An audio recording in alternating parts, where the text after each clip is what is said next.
Nanawagan si Pangulong Aquino sa mga opisyal at kawani ng gobyerno at sa pribadong sektor na panatilihin ang kalidad ng serbisyo sa mga mamamayan.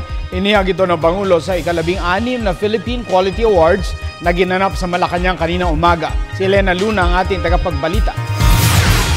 Hindi pwede ang pwede na. Ito ang binigyang diin ni Pangulong Aquino sa pagpaparangal sa 5 organisasyon mula sa sektor ng kalusugan, edukasyon at serbisyo publiko sa ika-16 na Philippine Quality Awards. Ayon sa Pangulo, kailangan ng kalidad, gobyerno man o pribadong sektor para sa pangmatagalan at matatag na serbisyo. Hindi pwede ang pwede na. Or in English, merely good enough is not enough. With the advent of new scientific discoveries in almost every possible field of expertise, there are very few excuses left for substandard work. And it is up to all of us, whether in the public or private sector, to usher in an era of precision, of heightened standards for every possible product and service.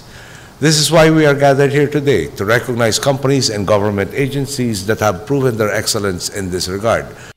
Sa edukasyon, tumanggap ng parangal ang Lyceum of the Philippine University, Manila.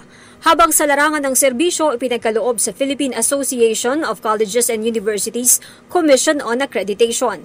Sa healthcare, nakuha ang Philippine Quality Award ng Zamboanga Polymedic Hospital.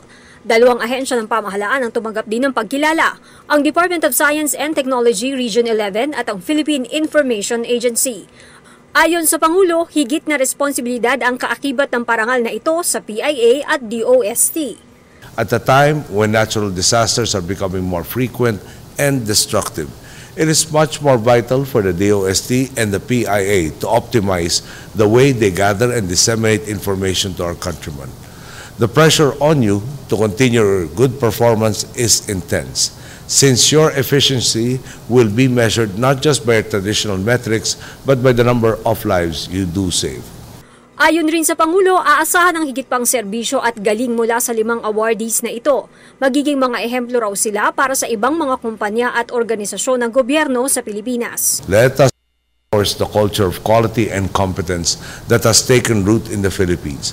If we continue working together, whichever sector we may be in, we can ingrain a culture that shuns mediocrity and consistently pursues excellence. We can build on our successes as one country and complete our turnaround into a society of inclusiveness and opportunity. Taong 1997, itinatag ang PQA sa bisa ng Executive Order 448 ni dating Pangulong Fidel Ramos. Para sa Telebisyon ng Bayan, Elena Luna.